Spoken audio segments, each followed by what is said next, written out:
अस्सलाम वालेकुम व्यूवर्स, कैसे हैं आप लोग। This is professor Mohammad Afsal and you people are watching my YouTube channel. Welcome to all of you here on my channel. Guys, जैसा कि आपको पता है कि फ़र्स्ट ईयर की रिवीजन क्लासेस चल रही हैं, तो आज हम चैप्टर नंबर 6 को डिस्कस करेंगे। लेकिन आज मैं इससे आगे वाले सारे चैप्टर्स 1 बाय 1 अपलोड कर दूँगा ताकि आज के बाद फिर मैं गेस्ट की तैयारी करवा सकूँ आपको। तो गाइस, चैप्टर नंबर 6 है केमिकल बॉन्डिंग, इसका टाइटल है। और अनफॉर्चुनेटली ये सारे का सारा चैप्टर आपके सिलेबस में शामिल है। पहाड़ जैसा चैप्टर है, आपके सिलेबस में शामिल है, तो आपको ये करना पड़ेगा। तो गाइस, कुछ हिंट हैं जो चैप्टर 6 के आपको मैं प्रोवाइड करता हूँ यहाँ पे। चैप्टर 6 पेज नंबर 155 से स्टार्ट हो रहा है। गाइस, इसका very first page chemical bond की डेफिनेशन है। और डेफिनेशन लिखने के बाद गाइस, आप जो ये शॉर्ट क्वेश्चन है इसकी टाइप्स भी आप लिख सकते हैं। आयनिक बॉन्ड है, कोवलेंट बॉन्ड है, कोऑर्डिनेट कोवलेंट बॉन्ड है, मेटालिक बॉन्ड है, ये सारी आप लिख सकते हैं। लेकिन इस तरह का क्वेश्चन फर्स्ट ईयर के पेपर में नहीं आता, ये लोअर लेवल पे 9th लेवल पे आता है। आगे है causes of chemical combination. Guys, इसको अच्छी तरह से पढ़ लें, इसमें से शायद हो सकता है कोई मल्टीपल चॉइस क्वेश्चन आ जाए, अदरवाइज इसका भी चांस नहीं होता। इसे नेक्स्ट चलें, पेज 156 पे आ जाएं आप। जब आप पेज 156 की बात करते हैं तो एनर्जेटिक्स ऑफ बॉन्ड फॉर्मेशन है। Guys, this might be a long question. ये लॉन्ग क्वेश्चन ऐसे आएगा, define chemical bond and discuss energetics of bond formation. तो गाइस, ये आपको A to Z सारा करना पड़ेगा, लेकिन ये क्वाइट ईजी लॉन्ग क्वेश्चन है। अगर ये आ जाता है तो आपकी तो मौजें हो जाएंगी। एनीवे, आपने ये साथ में डायग्राम भी बनानी है। इसके अंदर बॉन्ड डिस्टेंस की या कंप्रोमाइज डिस्टेंस की जो है वो डेफिनेशन है, वो शॉर्ट क्वेश्चन पूछी जा सकती है अलग से।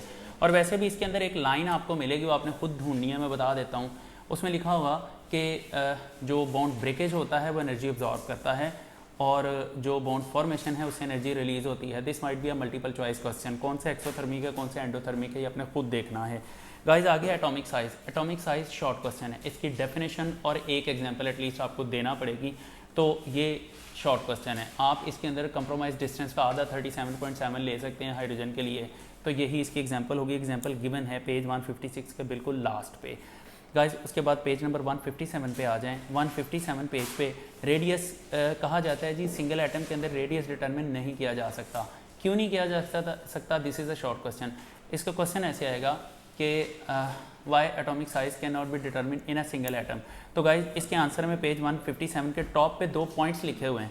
The radius of an atom से लेकर 2 पॉइंट्स के एंड तक आपने लिखना है, जहाँ पर लिखा है compound of another atom. Guys, ये शॉर्ट क्वेश्चन है। उसके बाद है variations of the atomic radius in the periodic table.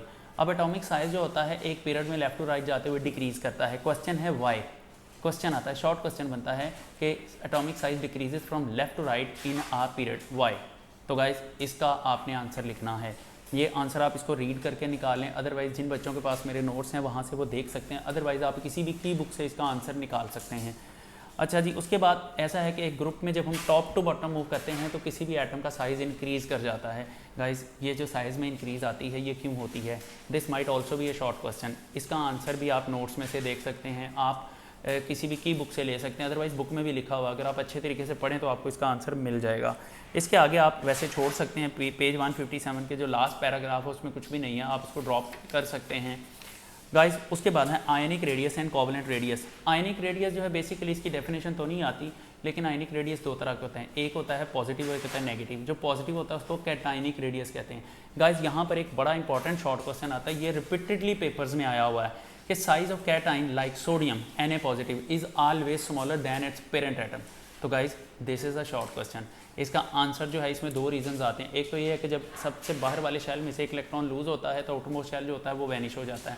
And guys, दूसरी बात यह है कि जो रिमेनिंग इलेक्ट्रॉन्स होते हैं वो न्यूक्लियस के करीब हो जाते हैं, जिसकी वजह से आउटरमोस्ट शेल कॉन्ट्रैक्ट कर जाता है। दूसरा क्वेश्चन है कि जब एनाइन बनता है जिसके ऊपर नेगेटिव चार्ज है, तो जो एनाइन है, एनाइन का साइज़ जो होता है वो लार्ज क्यों हो जाता है?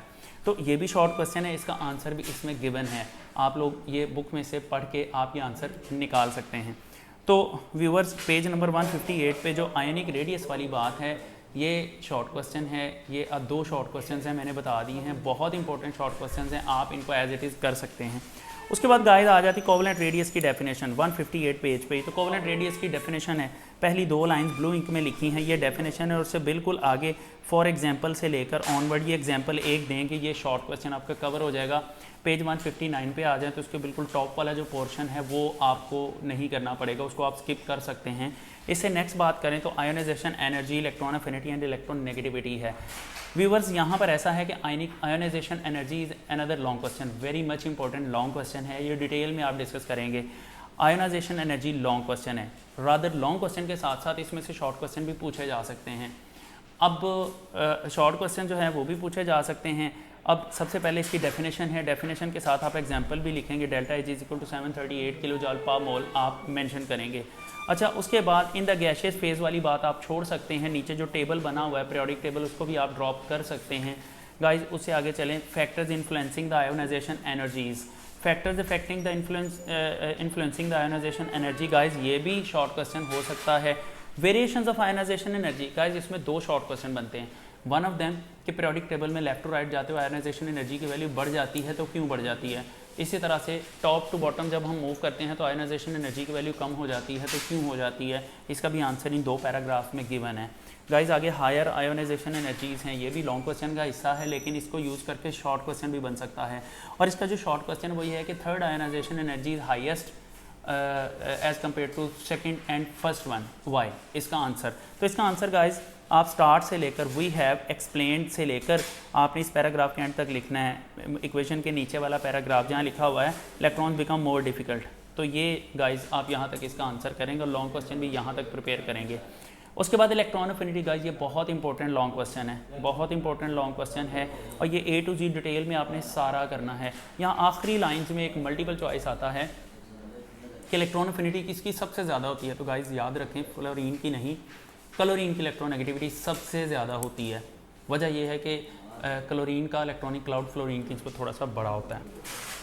आगे गाइज इलेक्ट्रोनेगेटिविटी है, इसको आप ज़रा अच्छी तरह से पढ़ लें, इसमें से मल्टीपल चॉइसेस जनरेट हो सकते हैं और ये शॉर्ट क्वेश्चन भी हो सकता है। तो इसकी डेफिनेशन आ सकती है और विद एन एग्जांपल आपने उसको एक्सप्लेन करना है। Variations in the periodic table, guys ये भी शॉर्ट क्वेश्चन हैं। एक पीरियड के अंदर लेफ्ट टू राइट जाते हुए इलेक्ट्रॉन नेगेटिविटी जो होती है वो बढ़ जाती है, टॉप टू बॉटम आते हुए कम हो जाती है। आगे है types of bond. Guys types of bond जो है ना ये 3 टाइप्स हैं। ये वैसे तो लॉन्ग क्वेश्चन बनते हैं तीनों अलग अलग, लेकिन पेपर में आने का चांस सिर्फ डेटिव या covalent bond, coordinate covalent bond का होता है।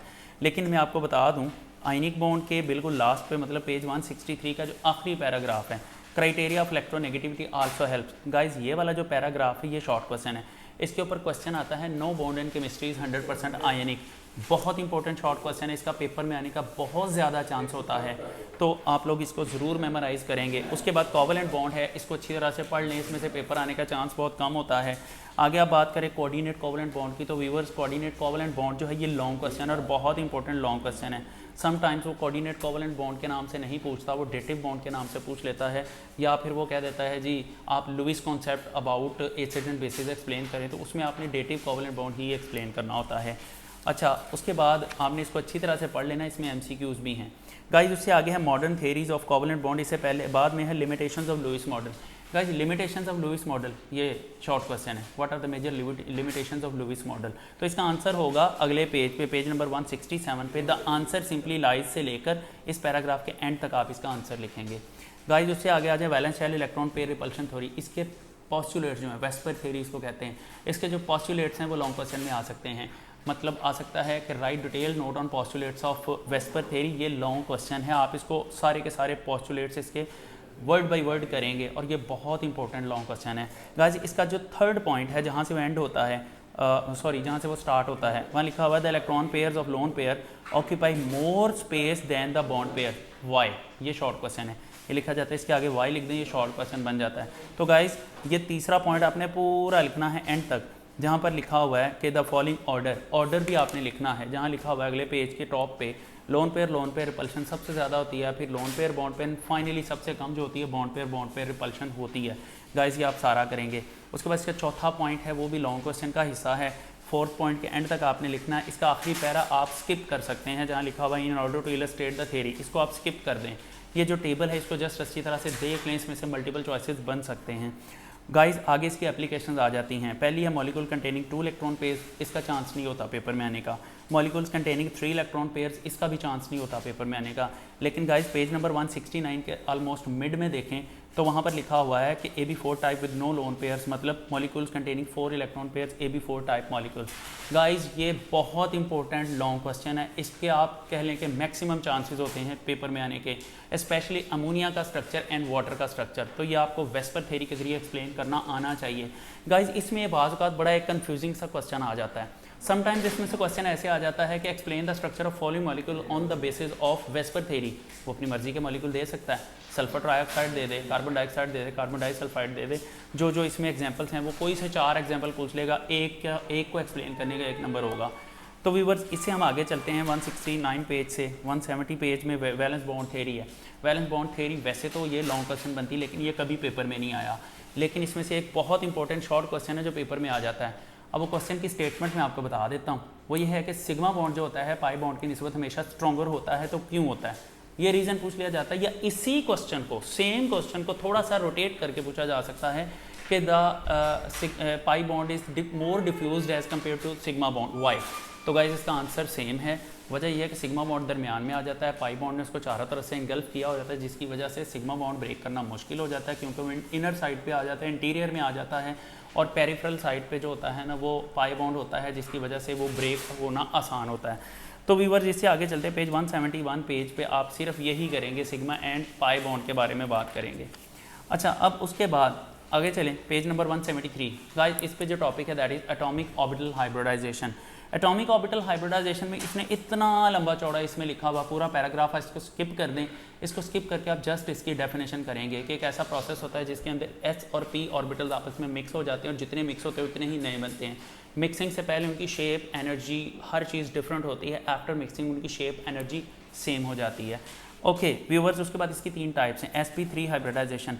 sp3 हाइब्रिडाइजेशन को आप डिटेल में एक्सप्लेन करेंगे, ये भी मेरा लेक्चर पड़ा हुआ है, इस पे मैं आपका डिस्क्रिप्शन में इसका लिंक भी डाल दूंगा, अगर आपने ये लेक्चर सुनना है तो आप वहाँ से सुन सकते हैं। तो व्यूवर्स देखें, इसमें ना वैसे तो सारी एग्जांपल्स इंपॉर्टेंट है, लेकिन जो कार्बन वाली एग्जांपल है वो आप किसी सूरत में स्किप नहीं करेंगे। पेज नंबर 174 पे मीथेन लॉन्ग क्वेश्चन के तौर पे आ सकती है। sp3 हाइब्रिडाइजेशन में मीथेन की एग्जांपल दें। उसके बाद इसमें अमोनिया और वाटर भी आ जाते हैं, लेकिन ये कम अहम हैं, इतने ज़्यादा अहम नहीं हैं ये। पेज नंबर 176 पे आ जाएं, sp2 hybridisation. Guys sp2 hybridisation करना है, लेकिन इसमें ज़्यादा चांस जो होता है कार्बन वाली एग्जांपल का है, जो कि पेज नंबर 177 पे है। टॉप पे देखें इथीन मॉलिक्यूल, ये आप डिटेल में करेंगे। तो थक गया यार, इतनी तेज़ तेज़ मैं बोल रहा हूँ, बुरा हाल हो गया। Let me take a rest, अभी बताता हूँ आपको। Okay let's start now again. अब देखें इथीन मॉलिक्यूल है, उसके बाद आप इथाइन की बात करते हैं। यहाँ बुक में थोड़ी सी मिस्टेक भी है, इथाइन का फार्मूला गलत लिखा हुआ है, CH के दरम्यान में ट्रिपल बॉन्ड होता है, और ये इथीन नहीं इथाइन है। पेज नंबर 178 पे ये इथीन नहीं है, इथाइन है। sp हाइब्रिडाइजेशन में ये बेस्ट एग्जांपल है, सबसे ज़्यादा इंपॉर्टेंट एग्जांपल जो है वो इथीन मॉलिक्यूल की फॉर्मेशन है sp2 हाइब्रिडाइजेशन के जरिए, उसको ज़रा अच्छे तरीके से तैयार कर लें। गाइस देन हम मूव करते हैं मॉलिक्यूलर ऑर्बिटल थ्योरी पे। मॉलिक्यूलर ऑर्बिटल की थ्योरी के पोस्टुलेट्स आ सकते हैं, और पोस्टुलेट्स में आपने इसका बताना होता है कि मॉलिक्यूलर ऑर्बिटल क्या होते हैं, एंटी बॉन्डिंग और बॉन्डिंग मॉलिक्यूलर ऑर्बिटल क्या होते हैं, फिर एनर्जी डायग्राम कैसे बनती है जिसको MO डायग्राम भी कहते हैं, मतलब मॉलिक्यूलर ऑर्बिटल डायग्राम। फिर इलेक्ट्रॉनिक कॉन्फ़िगरेशन बताई जाती है मॉलिक्यूलर ऑर्बिटल्स की। गाइस उसके बाद हम उसका जो होता है ना बॉन्ड ऑर्डर कैलकुलेट करते हैं, और बॉन्ड ऑर्डर कैलकुलेट करके ये 4 पॉइंट्स बताने के आपको 4 नंबर मिलते हैं। अच्छा गाइस, उसके बाद ये हो जाता है लॉन्ग क्वेश्चन, इसके पोस्टुलेट, और फाइनली इसके एप्लीकेशंस हैं। एप्लीकेशंस में जो हाइड्रोजन की फॉर्मेशन है पेज 181 पे, ये शॉर्ट क्वेश्चन भी आ जाती है, और इसकी ना डिस्क्रिप्शन में बॉन्डिंग और एंटी बॉन्डिंग मॉलिक्यूलर ऑर्बिटल्स के दरम्यान में फ़र्क एज ए शॉर्ट क्वेश्चन आ जाता है, तो उसको आपने अच्छी तरह से कर लेना। बाकी मैं गेस में भी बताऊंगा ये सारी बातें। तो गाइस उसके बाद आप पेज नंबर 182 पे चले जाएं, ऑक्सीजन का स्ट्रक्चर है। इसमें क्वेश्चन ये आता है मोस्ट इंपॉर्टेंट, इस चैप्टर का नहीं इस बुक का सबसे अहम क्वेश्चन है ये कि ऑक्सीजन का पैरामैग्नेटिक बिहेवियर कैसे एक्सप्लेन कर सकते हैं। How can you explain the paramagnetic behaviour of oxygen on the basis of molecular orbital theory, MOT abbreviated as MOT। तो गाइस इसमें आपने क्या करना है, पेज नंबर 182 पे थर्ड जो एप्लीकेशन है ऑक्सीजन लिखा हुआ है A to Z, और इसकी डायग्राम आपने गाइस कंप्लीटली करनी है, आपके 4 नंबर पक्के हो जाएंगे, ये मैं आपको बता रहा हूँ। सबसे पहले इस क्वेश्चन को प्रिपेयर करें। अच्छा गाइस, यहाँ पर आपका ये चैप्टर ख़त्म हो जाता है। इससे आगे जितने भी टॉपिक हैं उनमें से कोई भी आपके स्मार्ट सिलेबस में शामिल नहीं है। That's it guys. अब बात रह जाती है इसके मल्टीपल चॉइसेस की। तो इसके जो मल्टीपल चॉइसेस है वो आप जो है बेसिकली कर लेंगे इसके एक्सरसाइजेस के। मैं बड़ी दफ़ा कह चुका हूँ कि एक्सरसाइजेस में से आपको 100% पेपर मिलेगा। तो गाइस बेस्ट ऑफ लक आप लोगों के लिए। This is the overview of chapter number 6। तो गाइज़ आप लोगों के लिए मेरी तरफ से तो बेस्ट विशेज़ हैं, rather better than best of luck है आप लोगों के लिए। अल्लाह करे आपके पेपर अच्छे से अच्छे हो जाएं। इससे आगे मैं चैप्टर 7 रिकॉर्ड करने जा रहा हूँ। तो गाइज़ आप देख रहे होंगे कि मैंने ड्रेस भी नहीं चेंज किया हुआ, सारे लेक्चर एक ही टाइम पे रिकॉर्ड कर रहा हूँ। तो आप ये सोच रहे होंगे कि 10 लेक्चर हैं, 10 में सर ने ड्रेस एक पहना हो तो उनके पास कपड़े यही हैं। एनीवे मैं एक ही टाइम पे सारे रिकॉर्ड कर रहा हूँ बिकॉज टाइम कम है। मैंने कल तक आप लोगों के लिए गेस्ट भी रिकॉर्ड करना है, दैट्स वाई। तो मेरी ये हालत भी आप देख ही रहे होंगे। तो anyway guys best of luck आपके एग्जाम्स के लिए। लेकिन यार अब इतना बोलने के बाद सब्सक्रिप्शन तो बनती है, आप सब्सक्राइब कर दें, बेल आइकन प्रेस कर दें, बिकॉज इससे आगे बहुत कुछ इस चैनल पे आने वाला है। फिजिक्स केमिस्ट्री तो खैर आ ही रही है, फिजिक्स एंड बायो मैथ के भी गेस्ट इसी पे आने वाले हैं, ताकि आपको दोबारा से कहना नहीं पड़े, आपको मतलब अलर्ट्स खुद ब खुद मिल जाएंगी। एंड गाइज इतना ही नहीं, आगे सेकेंड ईयर की प्रिपरेशन और सेकेंड ईयर के सारे लेक्चर्स इसी चैनल पर आने वाले। बाकी best of luck for your future. Good bye, see you then.